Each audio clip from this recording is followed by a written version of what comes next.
오늘 우리에게 주실 하나님 말씀을 봉독하겠습니다. 다니엘서입니다. 6장 5절에서 10절 말씀입니다. 그들이 이르되 이 다니엘은 그 하나님의 율법에서 근거를 찾지 못하면 그를 고발할 수 없으리라 하고, 이에 총리들과 고관들이 모여 왕에게 나아가서 그에게 말하되, 다리오 왕이여, 만수무강하옵소서. 나라의 모든 총리와 지사와 총독과 법관과 간언이 의논하고 왕에게 한 법률을 세우며 한 금령을 정하실 것을 보아나이다. 왕이여, 그것은 곧 이제부터 30일 동안에 누구든지 왕 외의 어떤 신에게나 사람에게 무엇을 구하면 사자굴에 던져 넣기로 한 것이니이다. 그런즉 왕이여, 원하건대 금령을 세우시고 그 조서에 왕의 도장을 찍어 메대와 바사에 꽂히지 아니하는 규례를 따라 그것을 다시 꽂히지 못하게 하옵소서 하매, 이에 다리오 왕이 조서에 왕의 도장을 찍어 금령을 내니라. 다니엘이 이 조서에 왕의 도장이 찍힌 것을 알고도 자기 집에 돌아가서는 윗방에 올라가 예루살렘으로 향한 창문을 열고 전에 하던 대로 하루 3번씩 무릎을 꿇고 기도하며 그의 하나님께 감사하였더라. 아멘. 쉬지 않는 기도가 결국 승리를 가져온다. 쉬지 않는 기도가 결국 승리를 가져온다라는 제목으로 말씀을 전하겠습니다. 우리나라에서 가장 인기 있는 스포츠 중 하나는 프로야구입니다. 프로야구 경기를 하면 두 팀 중 한 팀은 승리하고 한 팀은 패배합니다.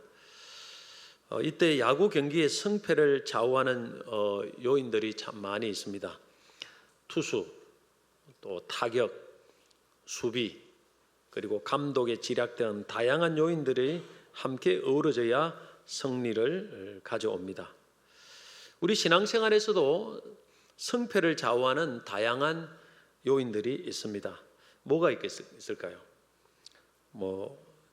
설교, 성경 공부, 소그룹 모임, 성도의 교제, 전도, 여러 가지 다양한 요인들이 우리 신앙생활의 승패를 좌우하는데, 그 중에 가장 중요한 것 한 가지를 꼽으라면 여러분들은 무엇을 꼽을 수 있겠습니까? 저의 경우 제가 가장 중요한 한 가지를 꼽으라면 저는 기도를 꼽겠습니다. 왜냐하면 출애굽기 17장에 보면 애굽에서 해방되어 나온 이스라엘 백성들이 아말렉과의 전투에서 승리를 거두는데, 그 승리의 핵심 열쇠, 승리의 열쇠가 뭐냐? 여호수아가 군사를 이끌고 나서 잘 싸운 것이 아니고 모세가 산 위에서 손을 들고 하나님께 기도하는 것이 승리의 가장 중요한 열쇠다. 성경 그렇게 말합니다. 다른 여러 가지 요인들이 있더라도 결국에는 승리의 가장 중요한 열쇠는 기도라고 성경은 분명하게 말씀을 합니다. 저희의 사역의 수십 년을 돌아보면 저희의 경험으로도 기도가 가장 승리의 원인이 아닌가라는 생각을 해봅니다. 그래서 저희 사역 중에 여러 파트가 많지 않습니까? 우리 목회자도 사역이 다양한 사역들이 있습니다. 기도, 말씀 준비, 성경 읽기, 신방, 전도, 성경 공부, 제자 훈련, 여러 가지 많은 요소들이 있는데, 참 하나님 보실 때는 한없이 모든 것이 부족하지만은, 다 부족하지만은, 그러나 상대적으로 어떤 말씀과 성경 공부, 전도, 이런 상대적으로 비교를 했을 때 가장 제 자신은 가장 꾸준하고 가장 성실하게 가장 열심히 했다고 말할 수 있는 분야는 기도라고 저는 생각합니다. 제 자신이 다른 분야보다 훨씬 기도를 오랫동안 성실하게 꾸준하게 상대적인 비교로서, 그래서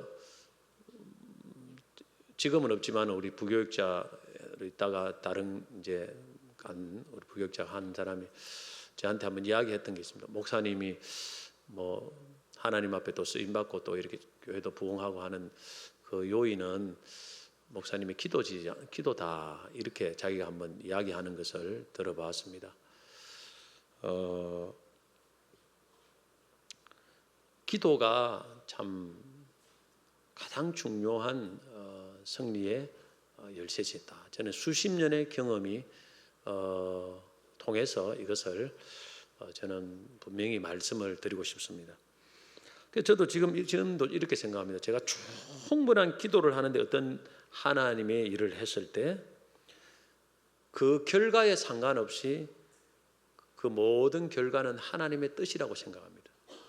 근데 그 일이 하나님이 내게 시키신 일이라면 만약에 우리가 여러분들이 기도를 충분히 하고 나서 전도를 했어요. 전도가 안 돼요. 그 하나님 뜻이에요. 여러분들이 자녀를 위해서 기도를 충분히 하고 자녀가 제대로 안 풀려 믿음이 안 들어와. 그건 하나님 뜻이라. 어쩔 수 없이 받아들여야 돼요.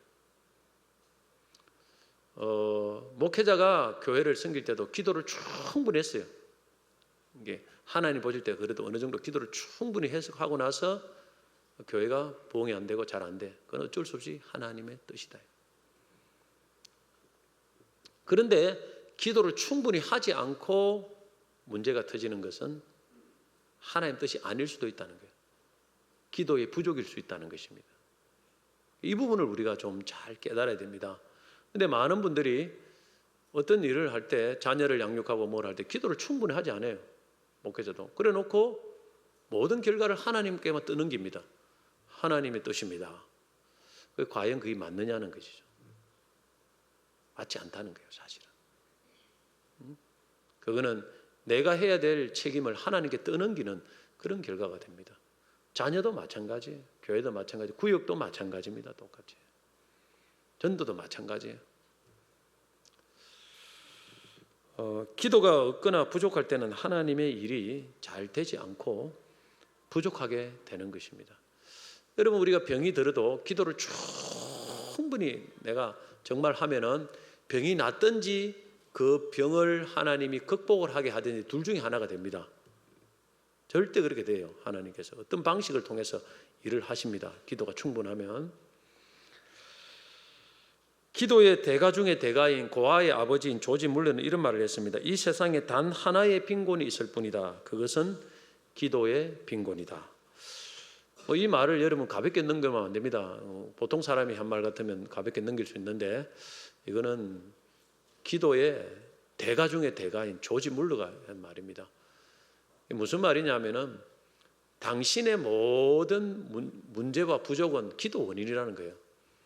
기도가 빈곤하기 때문에 그 모든 것이 모든 빈곤과 문제가 일어난다는 거예요. 영적인 빈곤도 마찬가지라는 거예요. 기도가 빈곤하지 않으면 모든 것이 풍성하다는 거예요.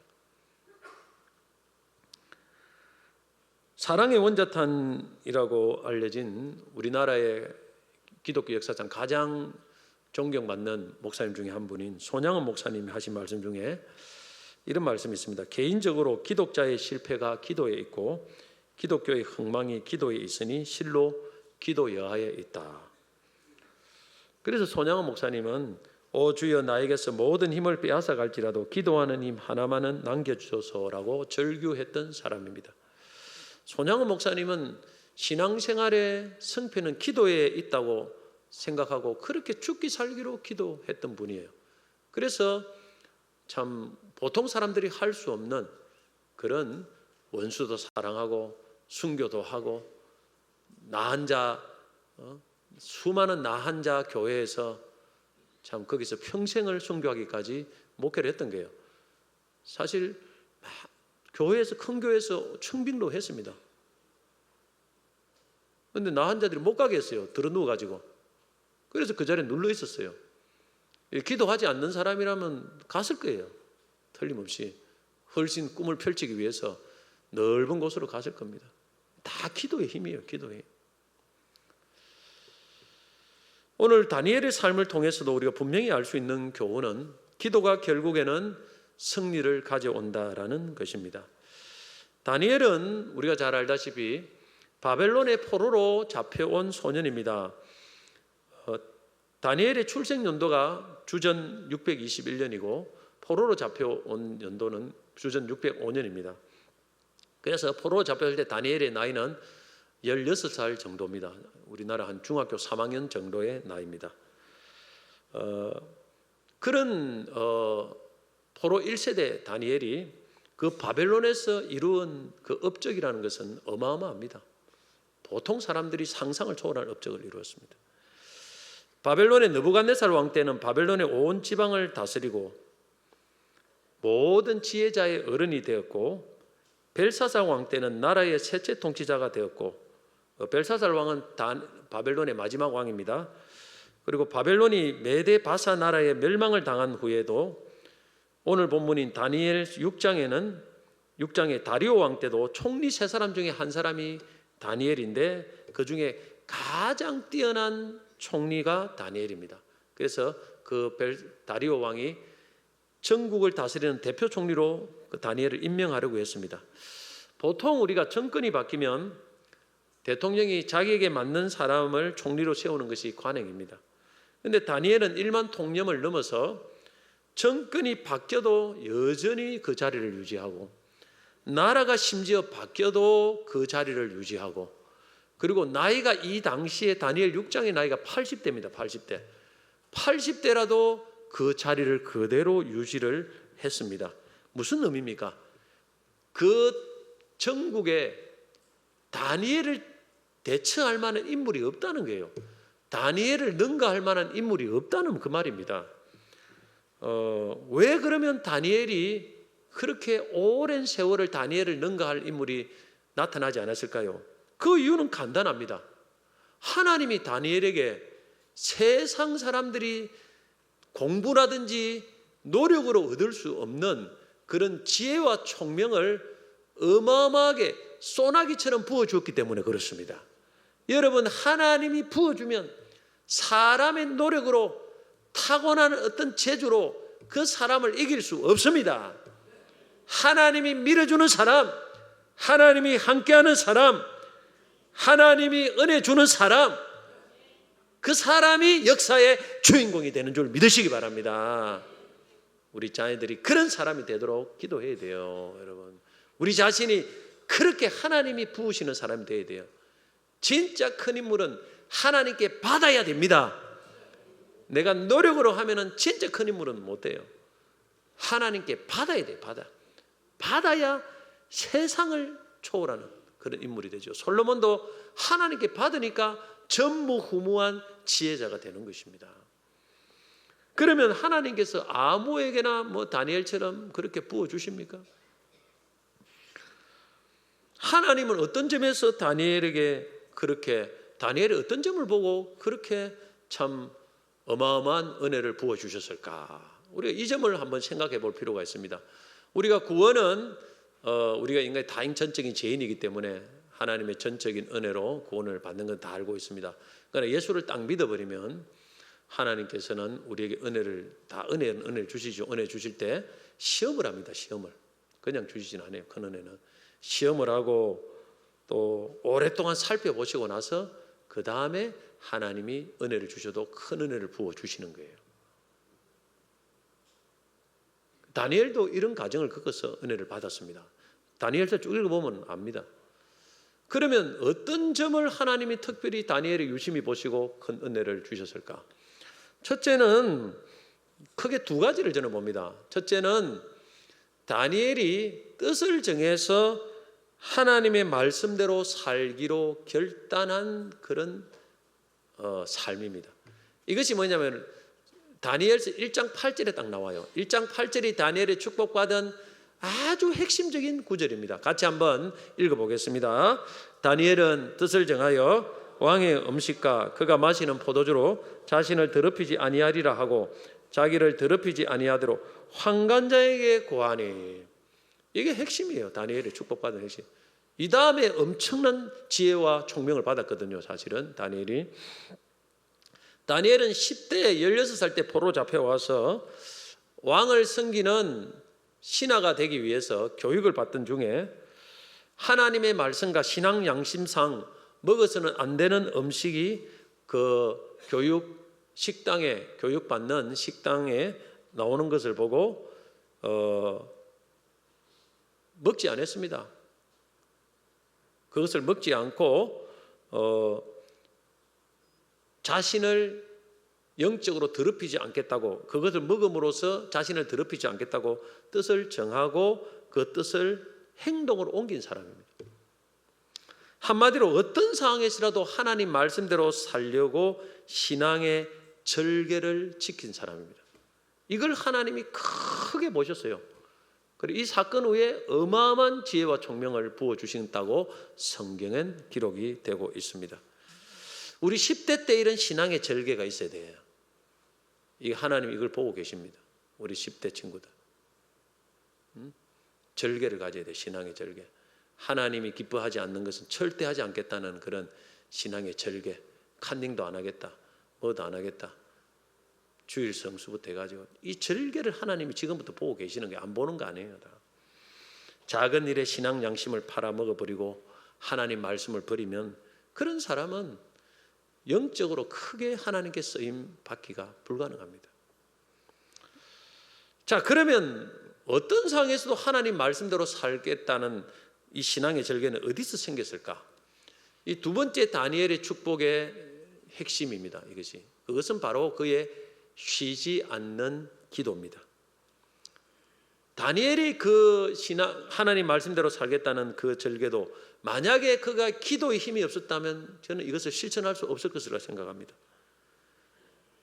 다니엘은 어릴 때부터 평생 하나님의 수많은 계시와 환상을 보고 지혜와 총명을 받고 하나님께 귀하게 쓰임받았던 가장 중요한 운동력은 그의 쉬지 않는 기도라고 저는 믿습니다.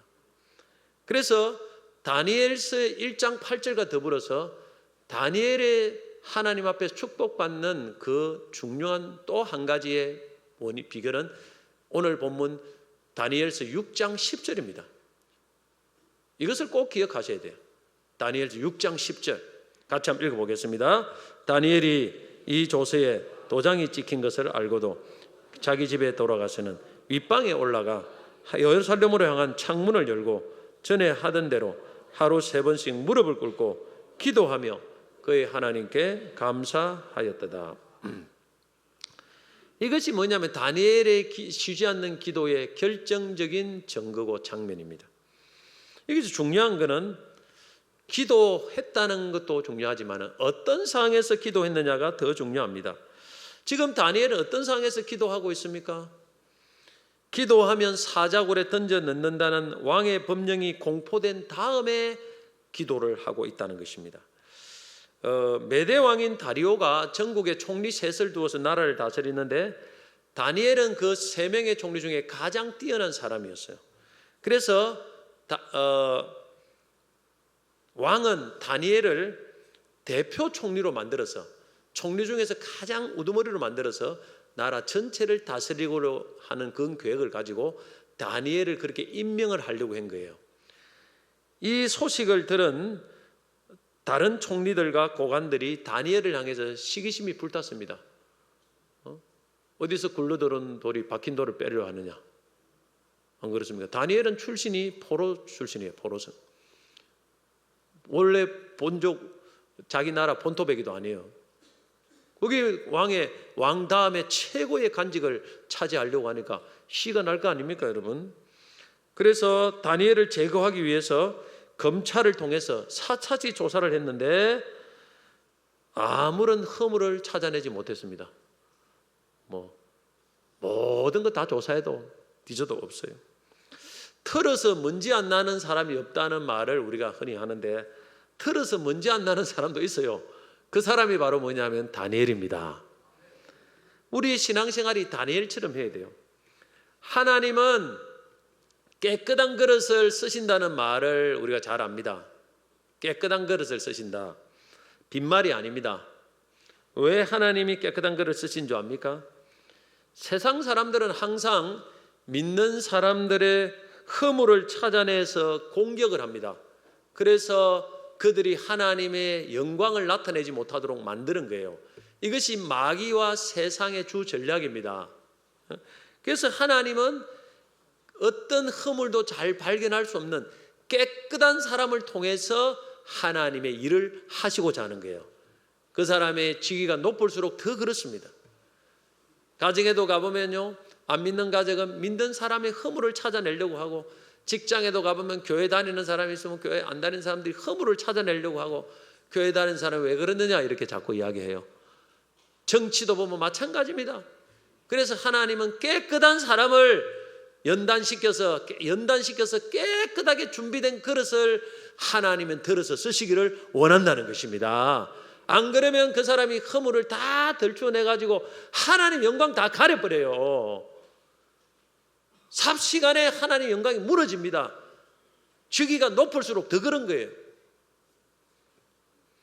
이렇게 다니엘의 정적들이 다니엘을 정치적으로 제거하고자 허물을 찾았지만 찾지 못하다가 한 가지 술수를 생각해냈습니다. 그것은 뭐냐면 다니엘이 보니까 늘 하나님께 하루 3번씩 기도하는 거예요. 또 이런 사람들이 나쁜 데 머리는 잘 돌아가요. 좋은 머리는 안 돌아가고 그걸 잔머리라고 하죠. 그래가지고 발견한 거예요. 이 다니엘을 기도를 금지하는 법을 만들어서 다니엘의 올무를 씌워서 제거를 하면 좋겠다. 그래서 다리오 왕에게 그들의 악한 의도를 숨기고 마치 다리오 왕을 위해서 하는 것처럼 새로운 법을 만들자고 제안을 합니다. 이것이 다니엘서 6장 6절에 7절에 나옵니다. 이에 총리들과 고관들이 모여 왕에게 나아가서 그에게 말하되 다리오 왕이여 만수무강하옵소서. 나라의 모든 총리와 지사와 총독과 법관과 관원이 의논하고 왕에게 한 법률을 세우며 한 금령을 정하실 것을 구하나이다. 왕이여 그것은 곧 이제부터 30일 동안에 누구든지 왕 외에 어떤 신에게나 사람에게 무엇을 구하면 사자굴에 던져 넣기로 한 것이니다. 하나님께 기도하면 사자밥이 되는 괴상한 법을 만들어내었습니다. 이 세상 사람들이 그래요. 이 한번 보세요. 이게 지금도 계속 이루어지는 거예요. 지금도 이 시대도 법이 중요합니다. 항상 이 정치인들은 법을 가지고 교회를 핍박하는 거예요. 지금까지 쭉 그랬습니다. 역사적으로 보면. 다니엘은 이런 법령이 공포되었음에도 불구하고 여전히 자신이 과거에 했던 것처럼 하루 3번씩 하나님께 기도했습니다. 여러분, 쉬지 않는 기도가 어떤 기도인 줄 압니까? 도저히 기도를 쉴 수밖에 없는 상황에서도 계속 기도하는 그것이 진짜로 쉬지 않는 기도입니다. 하나님은 이런 걸 보시는 거예요. 마귀와 세상은 하나님의 사람들이 하나님의 뜻대로 나라를 세상을 다스리지 못하도록 만들기 위해서 그 하나님의 사람들이 세상 권력을 잡지 못하도록 방해합니다. 왜냐하면 하나님 잘 믿는 사람이 세상 권력을 잡으면 세상을 하나님 나라로 만들기 때문에 자기 마음대로 세상을 움직이기 위해서 세상 권력을 못 잡도록 방해합니다. 이 다니엘을 방해하듯이. 또 나아가서 세상과 마귀는 하나님의 사람이 기도하지 못하도록 방해를 합니다. 시험거리를 주는 거예요. 여기에 넘어가서 기도하지 못하면 어떻게 되는 줄 압니까? 하나님의 사랑과 교회가 힘을 잃어버려요. 영적 힘을 잃어버리면 세상에서 소금과 빛의 역할을 감당하지 못하고 세상에 밟히게 됩니다. 세상의 종로로 타요. 만약에 다니엘이 이 법대로 기도를 쉬었다면 어떻게 될까요? 영적 힘을 잃어버립니다. 하나님 주신 지혜와 총명을 잃어버리게 됩니다. 그래서 하나님의 영광을 드러내지 못하게 됩니다. 지금까지 다니엘은 하나님 앞에 기도할 때 하나님이 그에게 주신 지혜와 총명으로 그 총리라는 chức위를 누리면서 그렇게 하나님의 영광을 위해서 살았는데 기도를 끊어버리면 그 순간에 다니엘의 모든 힘은 사라지게 되는 거예요. 그래서 다니엘은 그 기도의 끈을 놓지 않는 겁니다. 여러분, 연놀이 아시죠? 연놀이. 제가 어릴 때 보통 겨울 같은데 연하죠. 연놀이 하면 연 타러가지고 막 연을 높이 달아 올라가지고 하면 바람 많이 불고 하면 얼마나 좋은지 몰라요. 그 연놀이. 근데 연이 뭐냐면 아무리 연이 좋아도 줄 끊어지면 연은 끝나는 거예요. 그래서 옛날에는 이제 연놀이 할 때, 연을 할 때, 연날리기 할 때 줄에다가 막 서로 줄 끊어 먹기 하는 게 있어요. 서로 이래가지고 막 양쪽에서 한다 서로 막 줄 끊어 먹지 않고 이렇게. 그러면 줄에다가 이거 유리 같은 걸 입혀가지고 그죠? 아주 앞바단 이런 만들어가지고 그래가지고 줄 끊어 먹는 거예요. 그래가지고 그럼 아무리 연이 높이 날고 좋은 연이라도 줄 끊어지면 그 연은 그냥 공중을 방황하다가 결국 떨어집니다. 아무것도 아니에요. 오늘 우리 신앙생활도 성도들도 기도에 줄 끊어지면 그냥 아무것도 아닙니다. 기도의 줄을 끊어버리면 연이 뜨지도 않아요. 세상 방황하다가 그냥 어느 순간에 추락해버립니다. 오늘 우리가 기도의 끈을 꼭 붙들어야 돼요. 기도의 줄을 잡아야 됩니다. 어떤 상황에도 기도의 끈을 놓으면 안 됩니다. 오늘 마귀는 우리에게 기도의 줄만 끊으려고 하는 거예요. 기도의 줄만 끊어버리면 끈 끊어진 연처럼 아무 힘이 없습니다. 세상을 떠돌아다니다가 끝나버리는 거예요. 연이 뜨지도 않아요. 줄이 있어야 연이 쑥 올라갑니다. 오늘도 하나님 기도의 줄을 잡으시기 바랍니다.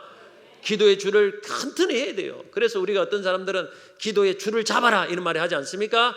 기도의 줄을 놓쳐버린 사람들은 기도의 줄을 다시 꼭 잡아야 됩니다. 그 기도의 줄을 잡고 그 기도의 줄을 끊어버리려고 하는 세상과 마귀의 모든 방해에 절대 넘어가면 안 됩니다. 어떤 상황에도 기도의 줄을 붙들고 오늘 승리하시기를 바랍니다. 그래야 여러분의 인생이 뜹니다. 가정이 뜹니다. 자녀가 또 올라가요. 멀리 멀리 또 올라갑니다. 기도의 끈 놓쳐버리면 그 자리에서 멈추는 거예요. 연이 가치가 아무것도 없어요. 연은 떠야 됩니다. 떠야 돼요. 떠야 연이지요. 하늘을 독수리처럼 훨훨 날아서 온 천지 세상에 다니면서 하나님의 영광을 전하고 하나님의 복음을 전하고 하나님께 쓰임받고 그것은 기도의 줄을 잡을 때 또 올라가는 것입니다. 오늘 기도에 끈 놓쳐버린 분들은 다시 기도의 줄을 꼭 붙드시기 바랍니다. 세상과 마귀는 오늘도 기도를 하지 못하도록 방해합니다. 이 시험에 넘어가서 기도의 끈을 놓쳐버린 성도와 교회가 너무너무 많습니다. 세상이 편하고 즐기기 좋은 세상 되니까 힘든 기도 자리에 나오지 않아요. 이번에 제가 휴가를 다니면서 여러 교회 새벽 기도를 가봤습니다.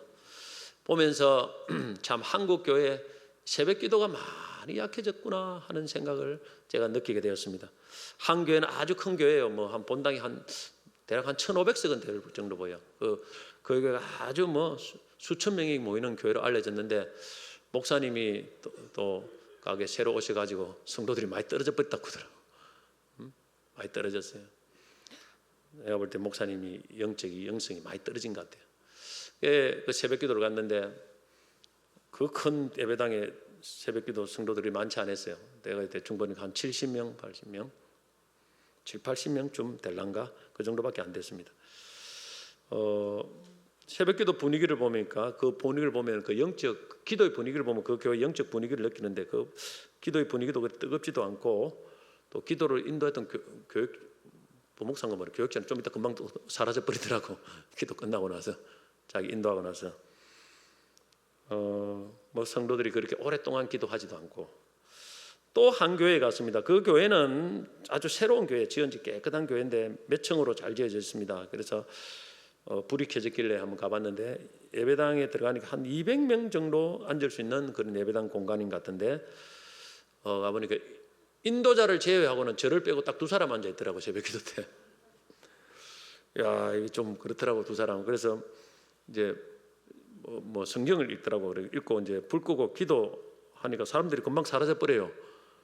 그 인도하는 사람도 없어져 버리고 내 혼자 남아 있으니까 계속 앉아 있기도 이게 미안하더라고. 좀 에어컨도 끄는 것 같아요. 그래 미안해. 그래가 계속 오랫동안 못 앉아 있고 조금 기도하다가 6시 한 15분쯤 나왔어요. 나오니까 기다리고 있는 것 같더라고. 제 나갈 때까지 한 분이. 여러분, 야, 이 참 문제다. 또 한 교회 갔는데 그 교회는 홈페이지를 찾아갔는데 교회가 상당히 커요. 예배당도 크게 새로운 신형으로 우리보다 훨씬 더 좋아요. 예배당이 완전 새신식인데 그래가지고 한 500명 이상은 충분히 앉을 수 있는 적어도 500명 이상은 충분히 앉을 수 있는 큰 예배당 규모인데 조금 한번 세어봤어요. 내가 보니까 저를 빼고 인도자를 빼고 제외 한 18명쯤 앉아 있더라고. 18명쯤 앉아 있는데, 근데 중요한 것은 이 더운 날씨에 에어컨을 아예 틀지도 않아요. 에어컨은 달려 있는데 아예 안 틀어요. 싹 다 꺼놨더라고. 그래가지고 얼마나 더운지 막 죽겠어요. 막 더워서 막 기도도 못할 정도로 더워서.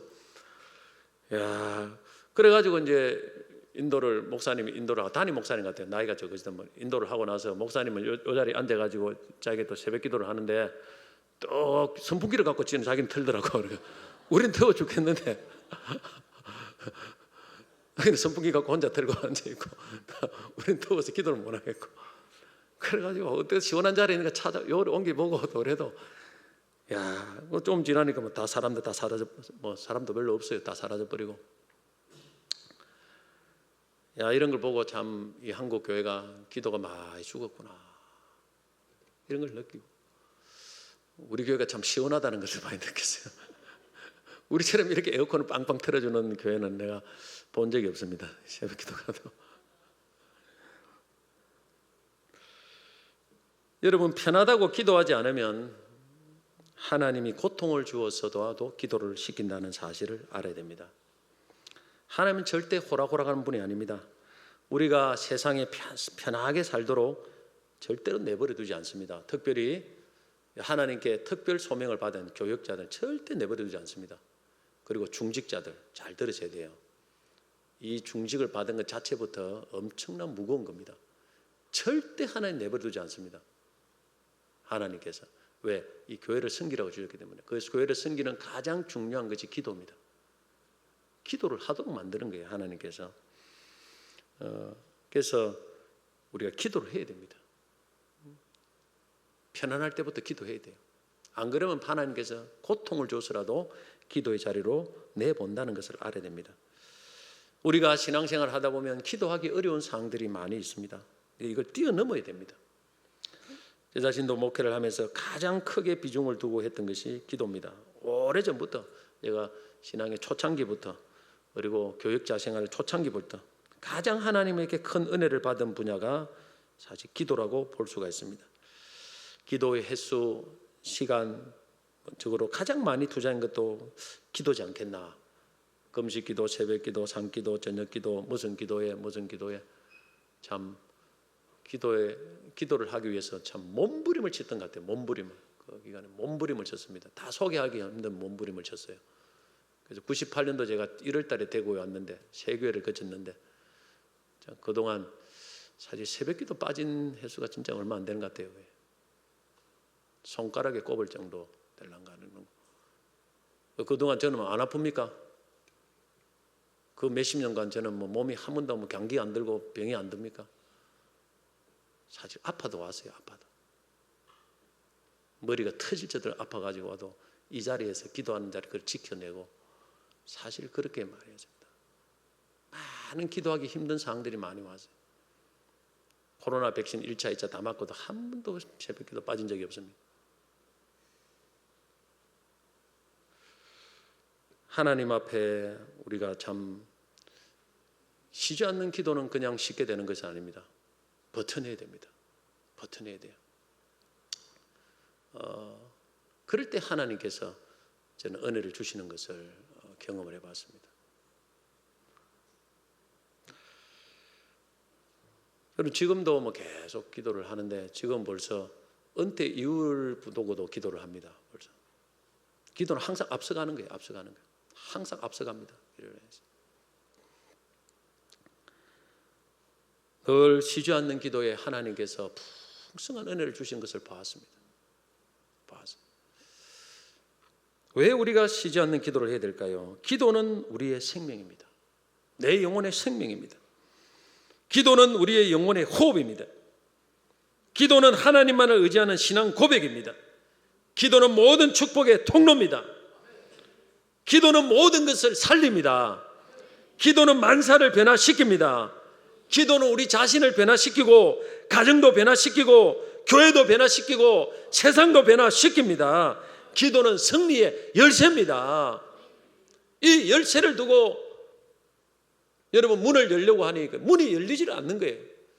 열쇠를 가지고 문을 열어야 열리는데 그 열쇠를 가지고 있는 분은 다윗의 열쇠를 가지고 있는 예수 그리스도밖에 없습니다. 그분이 우리의 기도를 듣고 우리의 인생의 모든 닫힌 문을 열어주신다는 사실을 믿으시길 바랍니다. 자녀의 문도 기도하면 열리는 줄 믿습니다. 교회 부흥의 문도 기도하면 열리는 줄 믿습니다. 전도의 문도 기도를 안 해서 그렇지 간절히 해보세요. 여러분 금식하면서. 그러면 하나님이 뭐 많이 듣고 적게 듣고 그건 문제가 아니고 반드시 열리는 역사가 일어나는 줄 믿습니다. 해보면 아는 거예요. 사실은 쉬지 않고 해보면. 그런데 우리가 여기서 한번 알아야 될 것이 있습니다. 기도를 해도 시험이 올 수 있다는 사실입니다. 다니엘은 그전부터 하루 3번씩 기도했습니다. 이 기도 습관이 어릴 때부터 되어진 기도 습관이라고 생각합니다. 그래도 시험이 온 거예요. 사실 오늘 본문에도 시험이 왔습니다. 근데 기도를 해도 시험이 오고 기도를 안 해도 시험이 오는데 차이가 있습니다. 기도를 한 사람이 시험이 올 때는 그 시험을 이길 수 있지만은 기도를 안 한 사람이 시험이 오면 그 시험을 이기지 못한다는 그 차이입니다. 다니엘은 기도를 계속 한 사람이기 때문에 시험이 와도 오늘 본문에 이겼습니다. 사자굴에 들어갔어요. 그러나 하나님이 사자 입을 틀어 막았습니다. 놀라운 것은 다니엘은 사자굴에서 나왔지만 다니엘을 모함했던 사람들은 사자굴의 왕이 다시 그 사람들을 집어넣었습니다. 그랬더니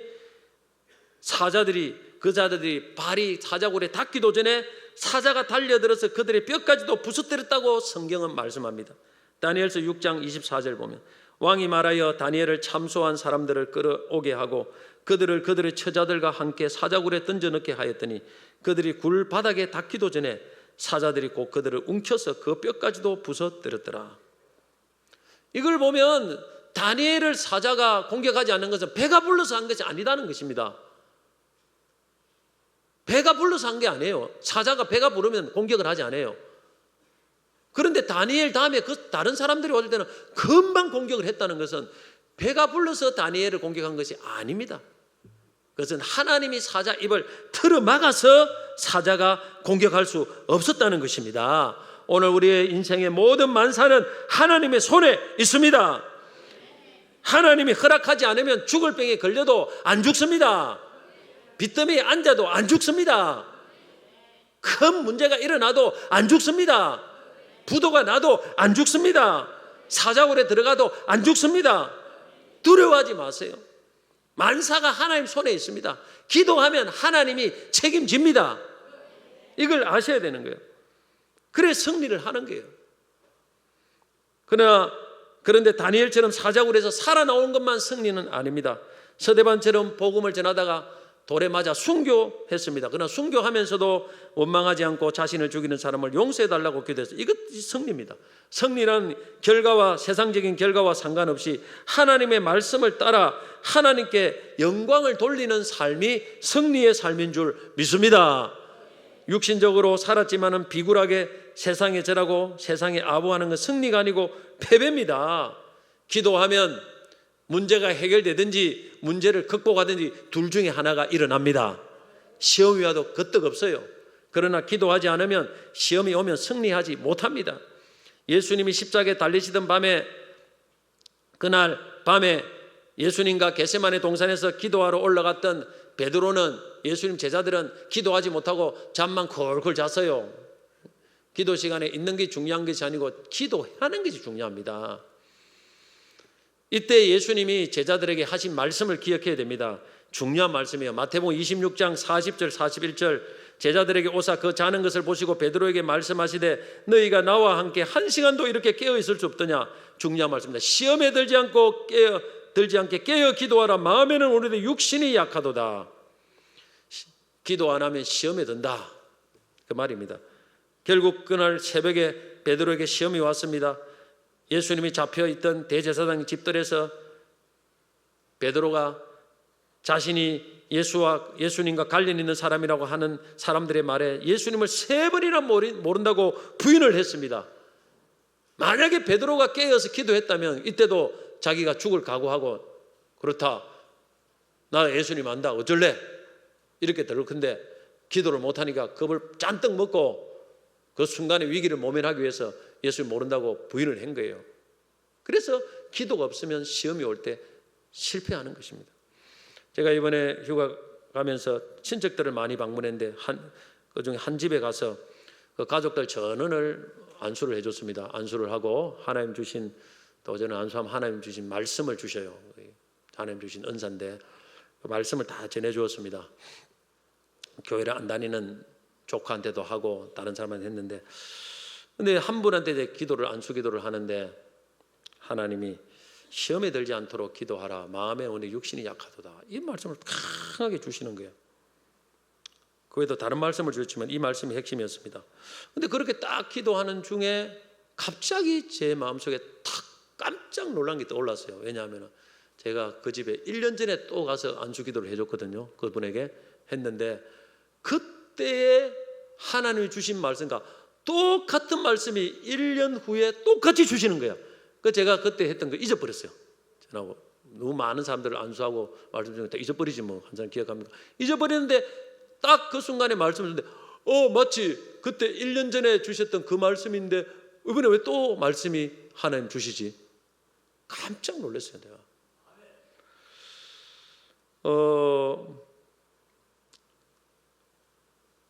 제가 작년에 그분의 말씀을 주면서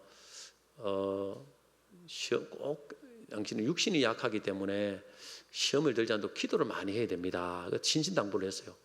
기도를 안 하면 못 이겨냅니다. 시험이 오는데 못 이겨냅니다. 신신당부를 했는데 그 1년간에 여러분이 기도를 안 했다고 하더라고요. 기도를 안 했는데 끓이 끝나는 것이 아니고 큰 1년 사이에 큰 시험이 와버렸어요. 굉장히 어려운 처지에 놓여 있다고 합니다. 그런데 똑같은 말씀이 또 오는 거예요. 그래, 다시 당부를 했습니다.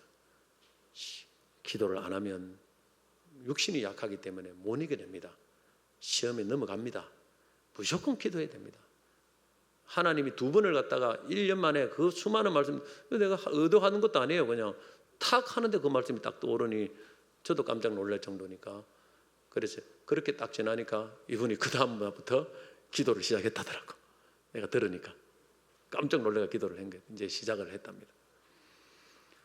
여러분, 기도를 하지 않으면 시험이 옵니다. 나는 시험이 없을 것이다.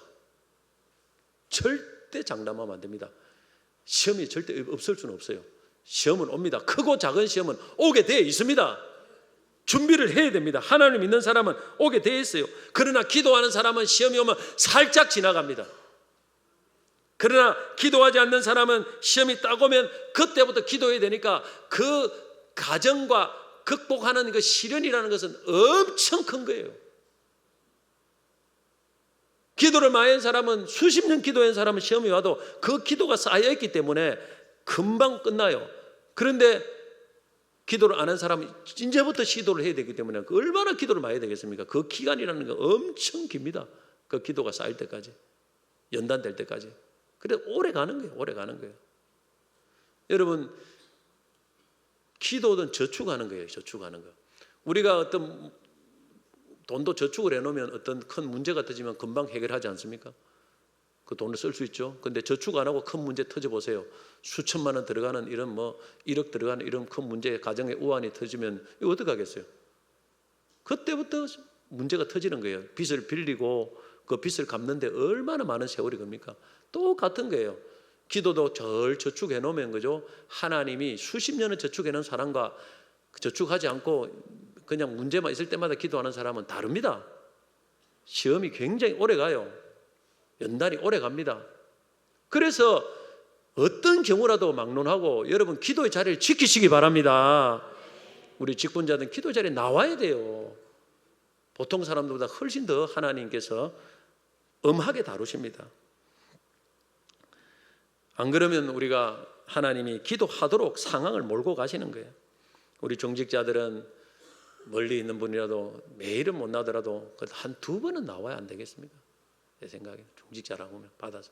그리고 가까이 있는 분들은 더 많이 나와야 돼요. 모범을 보여야 됩니다. 모범을 보여야 돼요. 직분자들 모범을 보여야 돼요. 교역장도 교사들도 마찬가지고. 기도가 자꾸 세월이 갈수록 약해집니다. 하는 거예요. 그래서 제가 안 되겠구나. 3일 11조 새벽기를 다시 또 시작해야 되겠구나. 그렇게 내가 생각을 한 거예요. 끝으로 다니엘의 기도의 습관을 간략하게 한번 살펴보고 마무리 짓겠습니다. 여러분 그냥 기도한다는 건 안 됩니다. 기도를 쉬지 않는 기도를, 좋은 기도를 오랫동안 해야 응답이 됩니다. 그건 틀림없어요. 제가 볼 때는 기도를 하지만은 내 마음대로 기도하면 응답이 잘 없어요. 하나님이 기뻐하는 기도를 오래 하면은 반드시 거기에 대한 응답이 주어지더라. 자, 다니엘의 기도 잘 들어야 됩니다. 첫째는 하루 3번 규칙적으로 드린 기도입니다. 기도를 쉬지 않고 하려면 규칙이 있어야 됩니다. 규칙을 정확히 규칙을 정해놓고요. 다니엘은 시간을 정하고 장소를 정했습니다. 유대인들도 오전 9시 정오, 오후 3시 3번 기도합니다. 여러분 내가 기도할 시간을 정하지 않으면 절대 기도는 쉬지 않고 기도할 수 없어요. 하고 싶을 때만 기도하면 안 됩니다. 무조건 시간을 정해놓고 하기 싫어도 그 자리에 나와야 돼요. 그리고 장소를 정해놔야 됩니다. 아무 때서나 기도할 수 있어요, 무시로. 그러나 장소를 정해놓고 기도하는 그 기도가 있어야 됩니다. 그래야 기도가 쉬지 않는 기도가 됩니다. 교회가 너무 좋아요. 집에서도 할 수 있습니다. 해야 됩니다. 그러나 산만할 경우가 굉장히 많아요. 교회 안에 나와서, 왜냐하면 이 교회는 기도가 늘 쌓인 기도이기 때문에 기도를 하면 이 기도가 잘 됩니다. 악한 영들의 공격도 많이 없고. 그래서 장소를 정해놓게 됩니다. 특별히 새벽 기도 시간이라는 영적 시간이에요. 영적 시간입니다. 하루를 시작하기 전에 새벽에 나와서 기도하는 것은 굉장히 중요합니다. 하나님이 새벽에 도우신다는 말도 있지 않습니까? 저녁에도 할 수 있습니다. 저는 뭐 저녁에도 하고 새벽에도 하고 다 거의 보통 그렇게 많이 하는데 새벽 시간에 꼭 여러분 저녁에 일찍 주무시고 새벽 시간을 많이 활용하면 좋습니다. 둘째, 다니엘의 기도는 감사 기도입니다. 다니엘은 오늘 보면 10절에 보면 그의 하나님께 감사했다 했습니다. 이 사자굴에 던져진 상황에도 하나님께 계속 감사 기도를 한 걸 보면 얼마나 그의 기도가 감사 기도가 많았는가 볼 수 있습니다. 여러분 모든 기도가 우리 영혼을 살리는 게 아니에요. 감사 기도를 해야 내 영혼이 살아납니다. 늘 원망하고 부정적인 기도를 하면 영혼이 죽습니다. 감사와 찬양의 기도가 많이 일어나야 영혼이 산다는 사실을 꼭 기억해야 돼요. 감사는 기도의 윤활유입니다. 그래야 계속 기도가 되는 거예요. 세 번째로는 하나님 나라를 위한 기도입니다. 다니엘의 기도의 특징은 예루살렘을 향한 창문을 열고 기도한 겁니다. 왜 하필 예루살렘을 향한 창문을 열고 기도했을까요? 이 기도는 예루살렘의 죄를 용서를 구하고 예루살렘의 회복을 위한 기도이기 때문에 그렇습니다. 솔로몬이 성전을 봉헌하고 난 후에 이런 기도를 했습니다. 역대하 6장 38절 39절 보면 자기들을 사로잡아간 적국의 땅에서 온 마음과 온 뜻으로 주께 돌아와서 주께서 그들의 조상들에게 주신 땅과 주께서 택하신 성과 내가 주의 이름을 위하여 건축한 성전 있는 쪽을 향하여 기도하거든 주는 계신 곳 하늘에서 그들의 기도와 간구를 들으시고 그들의 일을 돌보시오며 주께 범죄한 주의 백성을 용서하옵소서. 이 말씀대로 한 거예요. 그래서 예루살렘을 딱 보고 하나님 우리 예루살렘 용서하시고 회복시켜달라. 이 기도가 뭐냐면 하나님 나라를 위한 기도입니다. 여러분 하나님 나라를 위해서 기도를 많이 하셔야 돼요. 그 기도를 오래 하면 하나님께서 100% 응답합니다. 이거는 100%입니다. 100%. 99%도 아니고 100%입니다. 믿으시기 바랍니다. 하나님 나라를 위해서 기도해야 됩니다. 교회를 위해서 기도해야 됩니다. 하나님의 뜻을 구해야 됩니다. 하나님의 영광을 구해야 됩니다. 그 기도를 오래 하면은 놀라운 역사가 일어납니다. 자신만을 위한 기도를 하면 안 됩니다. 이것이 다니엘의 기도입니다. 말씀 뵙겠습니다. 쉬지 않는 기도는 결국 승리를 가져옵니다. 여러분 시간 들여서 기도한 게 무슨 소용이 있겠느냐고 생각하는 분들은 믿음이 전혀 없는 분들이에요. 다른 어떤 것보다도 기도하는 시간을 여러분 충실을 해 보시기 바랍니다. 하나님은 우리의 기도하는 모습을 보고 승리를 줍니다. 기도에는 승리의 열쇠입니다. 기도할 때 말씀대로 살 수 있는 힘을 주시고 기도할 때 시험을 이기는 힘을 주시고 기도할 때 지혜와 총명을 주시고 기도할 때 하늘문을 열어주시고 기도할 때 가정이 회복되고 기도할 때 교회가 부흥되고 기도할 때 막힌 길이 열리고 문제는 풀어지는 역사가 일어날 줄 믿습니다. 여러분 다시 기도를 회복하셔야 됩니다. 내 삶이 편합니까? 곧 있으면 시험이 올 수 있습니다. 준비하셔야 돼요. 이게 영원히 지속된다는 보장은 없습니다. 계속 하나님은 기도하도록 우리의 삶을 끌고 간다는 사실을 기억하셔야 됩니다. 그래서 무조건 하고 내 삶이 편하든지 그렇지 않든지 기도의 자리에서 나와서 기도하는 그것이 가장 승리하는 비결입니다. 할렐루야.